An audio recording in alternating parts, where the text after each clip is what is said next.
Hi, in this video I'm going to show you some drum kit applications for the double paradiddle.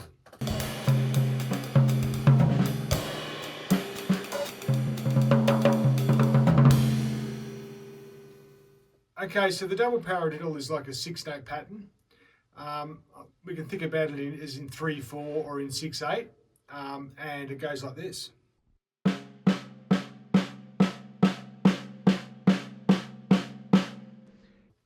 All right, so we're going to play this thing in 6.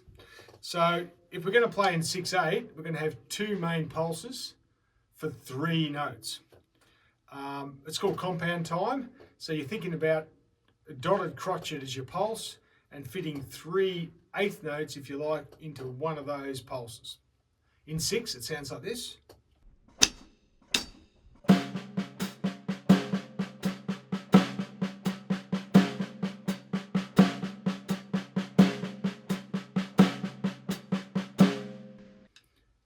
All right, so let's look at this as like a layered groove. I've done some previous videos on the paradiddle layered groove, so it keeps it in this theme. We're going to play a down, tap, up with the right hand on the hi-hats, playing like a 3-note pattern.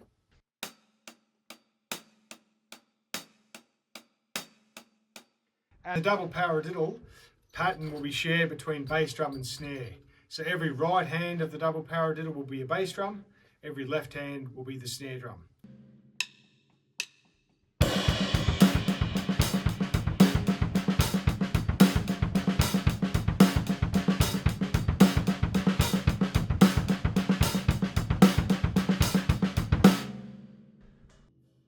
Okay, so just to vary that, to keep the sort of 4-stick motions happening, let's play a tap, up, down on the hi-hat. So now the hi-hat's going to have this sort of offbeat sort of tilt to it while you play the same combination between the kick and the snare.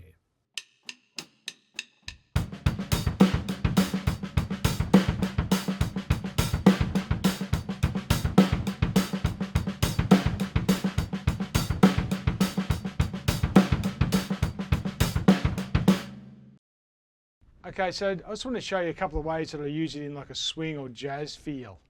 We're switching over to the 4/4 time signature. So we're going to play it, I'll play it just on the snare to start with. 4 on the floor bass drum, 2 and 4 hi-hats. I'm going to play the double paradiddle as triplets in 4/4 on the snare.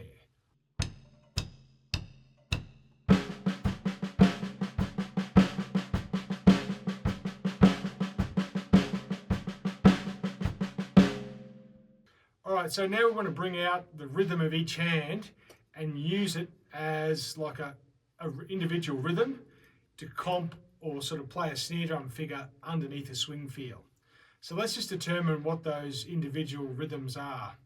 So I'm just going to play the double paradiddle between the snare drum and a really nice light ride cymbal to bring out the rhythm of the right hand.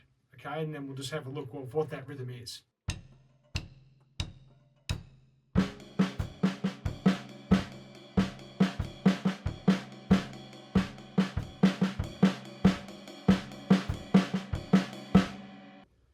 Alright, so we're going to look at that individual rhythm and play that on the snare drum as like a comping figure while we play a swing groove.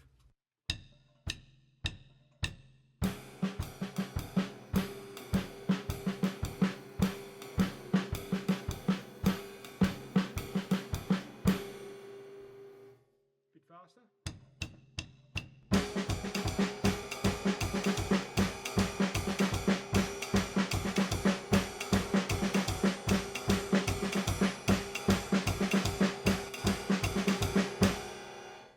Quite a cool one. It uses the middle note of the triplet as well at times there.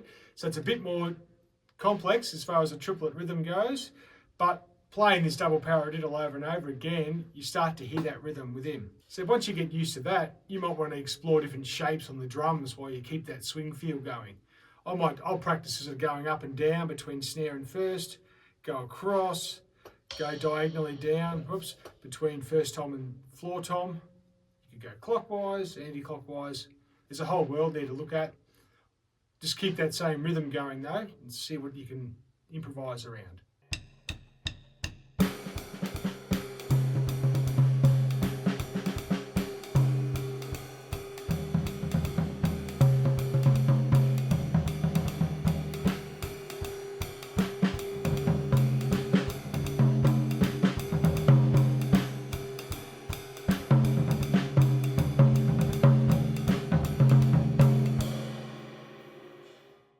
Alright, let's now isolate the left hand rhythm. So just to hear that, we'll play my right hand on the ride softly, left hand on the snare, and we'll just have a listen to this left-handed pattern or rhythm that comes out of this.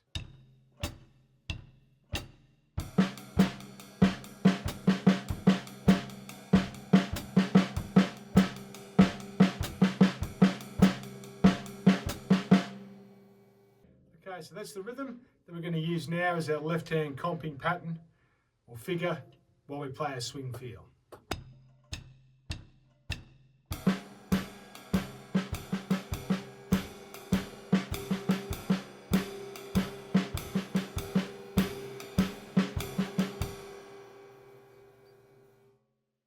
Faster.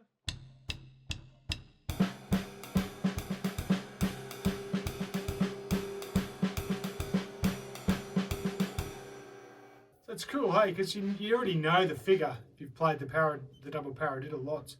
So it's already in there, but now you're just bringing it out in a different way, I suppose. All right, the last example is just playing that same figure again, starting to explore combinations of patterns around the drums, same as I did with the last example.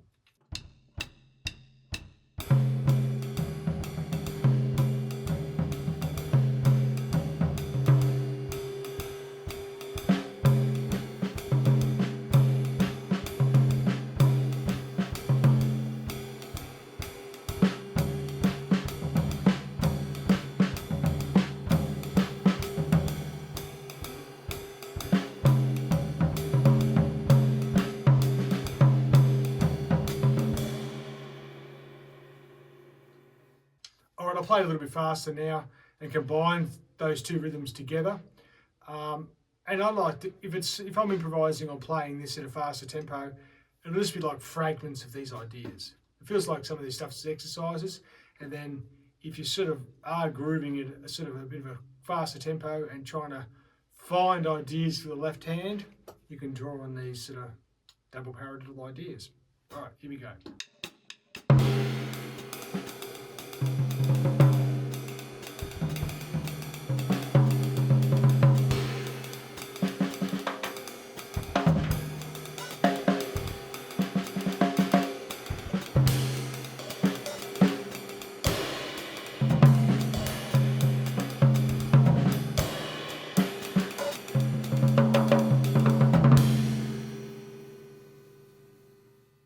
Alright, so that's a few ways that I like to use the double paradiddle. Again, expanding on the one concept is the key here, I reckon, just to get the most mileage out of one idea. Having the correct technique to apply all this is really important. If you haven't got a copy already, go and check out the practice pad book. I'll leave a link in the description below. And the book takes you through a heap of exercises to help develop the hands in a musical way. Then hopefully you can apply those techniques to these sort of grooves and bring them to life. If you haven't pressed the subscribe button, please do. And I look forward to making the next video. See you on the next one. Cheers.